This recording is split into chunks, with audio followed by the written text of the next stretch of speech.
Per un volo in ritardo di quasi 4 ore una coppia di Agrigento ha ricevuto 600 euro. Anziché atterrare alle 20 come previsto nel volo Roma-New York, ha raggiunto la città statunitense solamente alle 23:48. Un ritardo di quasi 4 ore avvenuto lo scorso 11 settembre che ha portato non pochi disagi ai due viaggiatori e ad altri passeggeri presenti durante il volo.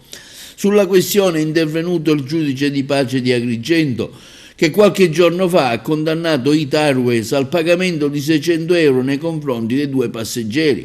Il giudice di pace di Agrigento, commentano da Italia Rimborso, che ha difeso i passeggeri aerei, ha applicato il regolamento comunitario il 261 del 2004, che tutela i passeggeri aerei anche in caso di ritardo aereo. Oltre le 3 ore di ritardo, i passeggeri possono richiedere la compensazione pecuniaria. Nella fattispecie non vi erano circostanze di sciopero o di condizioni meteo avverse.